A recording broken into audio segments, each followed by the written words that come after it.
ನಮಸ್ಕಾರ ಎಲ್ರಿಗೂ, welcome back to my YouTube channel. ಎಲ್ಲರೂ ಹೇಗಿದ್ದೀರಾ? ಚೆನ್ನಾಗಿದ್ದೀರಾ ಅಂತ ಭಾವಿಸ್ತೀನಿ. ನಾವು ಕೂಡ ತುಂಬ ಚೆನ್ನಾಗಿದ್ದೀವಿ. ಇಷ್ಟು ದಿನ ನಾನು ನನ್ನ ಯೂಟ್ಯೂಬ್ ಚಾನಲಲ್ಲಿ ಅಡುಗೆ ವೀಡಿಯೋಸ್ ಅಷ್ಟೇ ನೋಡಿ ಬೋರ್ ಆಗಿರ್ಬೋದು. ಇವತ್ತೊಂದು ಹೊಸ ಡಿಫ್ರೆಂಟ್ ವೀಡಿಯೋ. ಏನು ಅಂದರೆ ದಾವಣಗೆರೆ ಟು ಬೆಂಗಳೂರು ಜರ್ನಿ ಹೇಗಿತ್ತು, ಹೇಗೆಲ್ಲ ಎಂಜಾಯ್ ಮಾಡಿದ್ವಿ ಅಂತ ನೋಡೋಣ.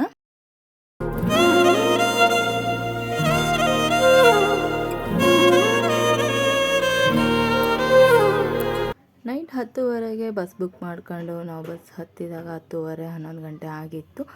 ಅಲ್ಲಿಂದ ಬಿಟ್ಟಿದ್ದು ನಾವು ಬೆಳಗ್ಗೆ ರೀಚ್ ಆಗಿದ್ದು ಬೆಂಗಳೂರು. ರೀಚ್ ಆದ ತಕ್ಷಣ ನಾವು ಹೊರಟಿದ್ದು ಪಿ ಜಿ ಕಡೆ, ಅಂದರೆ ಕೋರಮಂಗ್ಲ ಕಡೆ. ಕೋರಮಂಗ್ಲಾಗೆ ಹೋಗೋದ್ರೊಳಗೆ ಆಲ್ರೆಡಿ 7 ಗಂಟೆ ಆಗೋಗ್ಬಿಟ್ಟಿತ್ತು. ಅಲ್ಲಿ ಹೋಗಿ ರೀಚ್ ಆದ ತಕ್ಷಣ ಪಿ ಜಿ ನೋಡಿದ್ವಿ. ಪಿ ಜಿ ಎಲ್ಲ ಹೇಗಿತ್ತು, ಹೇಗೆಲ್ಲ ಇಟ್ಕೊಂಡಿದ್ದಾರೆ ಅಂತ ನೋಡಿದ ತಕ್ಷಣ ನಮಗಂತೂ ಶಾಕ್ ಆಗೋಗ್ಬಿಡ್ತು. ಹೇಗಿದೆ ಅಲ್ಲ, ಹಿಂಗೆಲ್ಲ ಇರುತ್ತಾ ಅಂತಲೇ ಅಂದ್ಕೊಂಡಿರಲಿಲ್ಲ. ನನ್ನ ತಂಗಿ ಅಂತೂ ಫುಲ್ ಬೇಜಾರಾಗೋಗ್ಬಿಟ್ಟಿದ್ಲು. ಇಷ್ಟು ದಿನ ಮನೇಲಿದ್ದು ಈಗ ಈ ಪಿ ಜಿಗೆ ಬರಬೇಕಾ ಅಂತ ಫುಲ್ ಬೇಜಾರಲ್ಲಿದ್ಲು. ಬಟ್ ಆದರೂ ಏನು ಮಾಡೋಕ್ಕಾಗಲ್ಲ, ಇದೇ ಪರಿಸ್ಥಿತಿ ಅಂದ್ಕೊಂಡು ಅಲ್ಲೆಲ್ಲ ಫ್ರೆಶ್ ಅಪ್ ಆಗಿ ಸ್ವಲ್ಪ ಅಲ್ಲೂ ವೀಡಿಯೋ ಮಾಡ್ಕೊಂಡು ಅಲ್ಲಿಂದ, ಅಂದರೆ ಫುಲ್ ಗಾಳಿ ಬೆಳಕೆಲ್ಲ ಚೆನ್ನಾಗಿದೆ. ಈ ಥರ ಗಾಳಿ ಬೆಳಕು ಇದ್ದರೆ ಆರಾಮಾಗಿ ಇರ್ಬೋದು ಅಂತ ಅಂದ್ಕೊಂಡು ಅಲ್ಲಿಂದ ಹೊರಟು ಆಗಲೇ 8 ಗಂಟೆ ಆಗೋಗ್ಬಿಟ್ಟಿತ್ತು ಅಂತ ತಿಂಡಿ ತಿಂದ್ಕೊಂಡು, ಇಡ್ಲಿ ದೋಸೆ ತಿಂಡಿ ತಿಂದ್ಕೊಂಡು. ಬಟ್ ಅಲ್ಲೊಂದು ಸ್ವಲ್ಪನೂ ಚೆನ್ನಾಗಿರಲಿಲ್ಲ. ತೊಗೊಂಡಿದ್ವಿ, ಹೊಟ್ಟೆ ಸಿತ್ತಿತ್ತು ಅಂತ. ಬಟ್ ಆದರೂ ತಿನ್ನಬೇಕಲ್ಲ ಅಂತ ತಿಂದ್ಕೊಂಡು ಅಲ್ಲಿಂದ ಹೊರಟಿದ್ದು ಮತ್ತು ಮೆಜೆಸ್ಟಿಕ್ಕಿಗೆ ಯಾಕೆ ಹೋಗಿದ್ವಿ ಅಂದರೆ ಅಲ್ಲೊಂದು ಸ್ವಲ್ಪ ಕೆಲಸ ಇತ್ತು ವಿಜಯನಗರ. ಅಲ್ಲಿ ವಿಜಯನಗರದ ಕೆಲಸ ಮುಗಿಸ್ಕೊಂಡು ಅಲ್ಲಿಂದ ಸ್ವಲ್ಪ ಚಿಕ್ಕಪ್ಪ ಆಂಟಿಯವ್ರನ್ನ ಅಕ್ಕವನ್ನು ಮೀಟ್ ಮಾಡ್ಕೊಂಡು ಮಾತಾಡ್ಸ್ಕೊಂಡು ಬರೋಣ ಅಂತ ಅಲ್ಲಿಂದ ಹೊರಟ್ವಿ. ಆದರೆ ಈ ಟ್ರಾಫಿಕ್ ಮಧ್ಯೆ ನಾವು ಅವ್ರ ಮನೆ ರೀಚ್ ಆಗೋದ್ರೊಳಗೆ ಆಲ್ರೆಡಿ 11-12 ಗಂಟೆ ಆಗೋಗ್ಬಿಟ್ಟಿತ್ತು. ವಿಪರೀತ ಬಿಸಿಲಿರೋ ಕಾರಣ ನಮಗಂತೂ ಸಾಕಪ್ಪ ಅನಿಸ್ಬಿಟ್ಟಿತ್ತು ಬೆಂಗಳೂರು ಜರ್ನಿ. ಬಟ್ ಆದರೂ ಚೆನ್ನಾಗಿತ್ತು ಎಕ್ಸ್ಪೀರಿಯೆನ್ಸ್. ಅವಳಿಗೆ ಶಾಕ್ ಆಗೋಗ್ಬಿಡ್ತು. ಸೀದಾ ಅವ್ರ ಮನೆಗೆ ಹೋದ್ವಿ. ಅವಳಿಗಂತೂ ಫುಲ್ ಖುಷಿ ಆಗೋಯ್ತು. ಚಿಕ್ಕ ಪಾಪು ಸಾನ್ವಿ, ಅವಳಿಗಂತೂ ಫುಲ್ ಖುಷಿ. ಇವಳೊಬ್ಬಳೇ ಇರೋದ್ರಿಂದ ಮನೆಯಲ್ಲಿ ಅವಳು ಯಾರ ಜೊತೆನೂ ಆಟಾಡಲ್ಲ. ಬಟ್ ಅವಳಿಗೊಂಥರ ಖುಷಿ ಆಗೋಯ್ತು. ನಾವೆಲ್ಲರೂ ಹೋಗಿದ್ದು, ನಾನು ನಮ್ಮ ತಂಗಿ ಹೋಗಿದ್ದು ಫುಲ್ ಖುಷಿಯಾಗಿ ದೊಡ್ಡಮ್ಮ ಚಿಕ್ಕಮ್ಮ ಅನ್ಕೊಂತ ಖುಷಿಯಿಂದ. ಇವಳಂತೂ ನಾವು ಹೋಗೋದ್ರೊಳಗೆ ಆಗಲೇ ಉಪ್ಪಿಟ್ಟು ಕೇಸರಿಬಾತು ಮಾಡಿದ್ಲು. ಬಟ್ ನಾವು ಆಲ್ರೆಡಿ ತಿಂಡಿ ತಿನ್ಕೊಂಡು ಹೋಗಿರೋದ್ರಿಂದ ನಮಗೇನೋ ತಿಂಡಿ ಬೇಡ ಆಗಿತ್ತು. ಬಟ್ ಅವಳು ಮಾಡಿದ್ಲು. ಸ್ವಲ್ಪ ತಿನ್ಕೊಂಡು ಇನ್ನೇನು ಅಡುಗೆ ಸ್ಟಾರ್ಟ್ ಮಾಡಿದ್ಲು. ಬಟ್ ನಾವು ಸ್ವಲ್ಪ ಹೆಲ್ಪ್ ಮಾಡೋಣ ಅಂತ ಮ್ಯಾಂಗೋ ನೋಡಿದ ತಕ್ಷಣ ನನಗೆ ಜ್ಯೂಸ್ ಮಾಡಬೇಕು ಅಂತ ನೆನಪಾಯಿತು. ಮ್ಯಾಂಗೋ ಸಣ್ಣಕ್ಕೆ ಹೆಚ್ಕೊಂಡು ಜ್ಯೂಸಿಗೆಲ್ಲ ರೆಡಿ ಮಾಡಿಕೊಂಡೆ. ಇದು ಅವಳಿಗೆ ಹೆಲ್ಪ್ ಮಾಡಿದ್ರೆ ಅವಳಿಗೊಂಥರ ಖುಷಿ. ನಾವು ಅವಳಿಗೆ ಹೋಗಿರೋದ್ರಿಂದ ಅವಳಿಗೆ ಏನು ಮಾಡಬೇಕು ಅಂತಲೇ ಕೈಕಾಲು ಓಡ್ತಿಲ್ಲ. ಅಂದರೆ ಹೇಳಿದಂಗೆ ಹೋಗಿರ್ತೀವಲ್ಲ, ಅದೊಂಥರ ಸರ್ಪ್ರೈಸ್ ಚೆನ್ನಾಗಿರುತ್ತೆ, ಖುಷಿ ಅನಿಸುತ್ತೆ.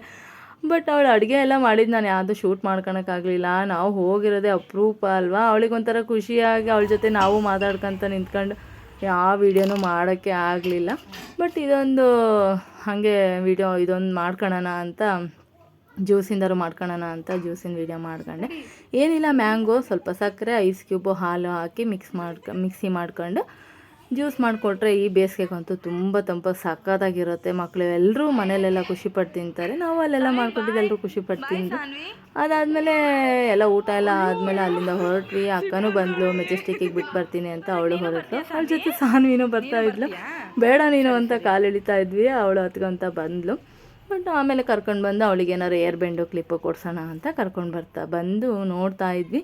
ಕ್ಯೂಟ್ ಗೊಂಬೆ ಅವು ಕ್ಲಿಪ್ಪು ಕೊಡಿಸ್ಕೊಂಡು ಅಲ್ಲಿಂದ 2 ಫೋಟೋ ತಗೊಂಡು ಜೊತೆಗೆ ಅಪರೂಪಕ್ಕೆ ಮೀಟ್ ಆಗಿರ್ತೀವಲ್ವ, ಆ ಖುಷಿಗೆ ಏನೋ ಒಂಥರ ನಮಗಿನ್ನೂ ಸಂತೋಷ ಆಗ್ತಿರುತ್ತೆ. ಹಂಗಾಗಿ ಎಕ್ಸ್ಟ್ರಾ 2 ಫೋಟೋ ವೀಡಿಯೋಸ್ ಎಲ್ಲ ಮಾಡ್ಕೊಂಡು ಅಲ್ಲಿಂದ ಆಟೋಗೆ ಹೋಗಿ ಅಲ್ಲಿಂದ ಮೆಟ್ರೋಗೆ ಬಂದ್ವಿ. ಅವಳೇ ಕರ್ಕೊಬಂದ್ಲು ಮೆಟ್ರೋಗೆ. ನನಗೊಂಥರ ಹೊಸ ಎಕ್ಸ್ಪೀರಿಯೆನ್ಸು ಮೆಟ್ರೋ. ಕರ್ಕೊಂಡು ಬಂದ್ವಿ ಮೆಟ್ರೋಗೆ. ಅಲ್ಲಿಂದ ಹೊರಟು ಮೆಜೆಸ್ಟಿಕ್ ಕಡೆ ಹೊರಟ್ವಿ. ಅಲ್ಲಿ ಟಿಕೆಟ್ ತೆಗೆಸ್ಕೊಂಡು ನಾವು ಹೊರಟಿದ್ದು ಮೆಟ್ರೋಗೆ. ನನಗಂತೂ ಹೊಸ ಎಕ್ಸ್ಪೀರಿಯೆನ್ಸ್, ಈ ಮೆಟ್ರೋ ಅನುಭವನೇ ನನಗಷ್ಟು ಇಲ್ಲ. ಬಟ್ ಇವರೆಲ್ಲ ಕರ್ಕೊಂಡು ಹಿಂಗೆ ಈಗ ಬಾ ಇಲ್ಲೆಲ್ಲ ಕಾಯಿನ್ ತೋರಿಸು ಅಂತೆಲ್ಲ ಹೇಳಿ ಕರ್ಕೊಂಡು ಹೋಗ್ತಾಯಿದ್ರು. ಬಟ್ ನನಗೆ ಆ ಎಕ್ಸಿಲೇಟ್ರಲ್ಲಿ ಹೋಗೋದೇ ಒಂಥರ ಖುಷಿ. ಅವರೆಲ್ಲ ಮುಂದೆ ಹೋಗ್ಬಿಟ್ರು, ನನ್ನನ್ನು ಆಮೇಲೆ ನಿಧಾನಕ್ಕೆ ಬಿಟ್ಟರು. ನಾನು ಆಮೇಲೆ ನಿಧಾನ ಬಂದೆ. ಮೆಟ್ರೋಗೆ ಹೋಗಿ ವೆಯ್ಟ್ ಮಾಡ್ತಾ ಇದ್ವಿ. 10 ನಿಮಿಷ ತಡ ಆಯಿತು ಬರೋದು ಮೆಟ್ರೋ. ಬೇರೆ ಕಡೆ ಹೋಗೋ ಮೆಟ್ರೋನ ನಾನು ಫೋಟೋ ತಕ್ಕೊಂಡೆ. ಅದಾದಮೇಲೆ ನಮ್ಮ ಮೆಟ್ರೋ ಬಂತು. ನಾವು ಹತ್ಕೊಂಡು ಅಲ್ಲಿಂದ ಹೊರಟ್ವಿ. ಸಾನ್ವಿ ಹೇಳ್ತಾ ಇದ್ದಾಳೆ. ಅಲ್ಲಿಂದ ಚೆನ್ನಾಗಿತ್ತು ಒಂಥರ ಎಲ್ಲ ಎಕ್ಸ್ಪೀರಿಯೆನ್ಸು.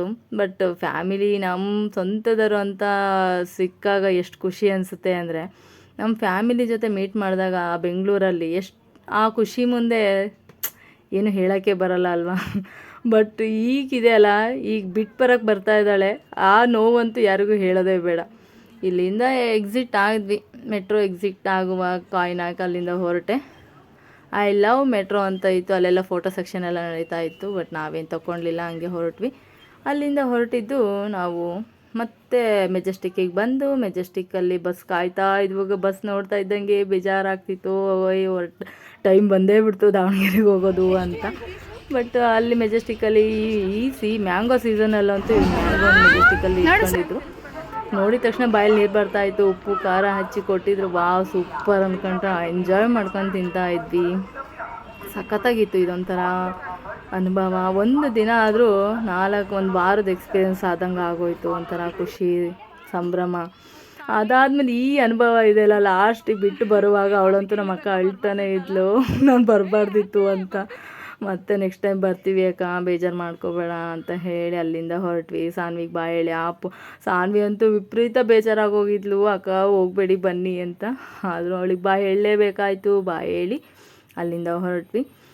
ಮತ್ತು ಅಲ್ಲಿಂದ ಹೊರಟು ನಾವು ದಾವಣಗೆರೆ ರೀಚ್ ಆಗೋದ್ರೊಳಗೆ ನೈಟ್ ಆಗೇ ಹೋಗ್ಬಿಟ್ಟಿತ್ತು. ಆಲ್ರೆಡಿ 10-10:30 ಆಗೋಯ್ತು. ನಮ್ಮ ತಮ್ಮ ಬಂದು ರೀಚ್ ಕರ್ಕೊಂಡು ಮನೆಗೆ ಬಂದು, ಏನೇ ಆಗಲಿ ನಮ್ಮ ದಾವಣಗೆರೆ ನಮಗೆ ಚಂದ, ನಮ್ಮೂರು ನಮಗೆ ಚಂದ, ನಮ್ಮ ಭಾಷೆ ನಮಗೆ ಚಂದ. ಈ ವ್ಲಾಗ್ ಇಷ್ಟ ಆಗಿದ್ದಲ್ಲಿ ಲೈಕ್ ಮಾಡಿ, ಶೇರ್ ಮಾಡಿ, ಕಮೆಂಟ್ ಮಾಡಿ.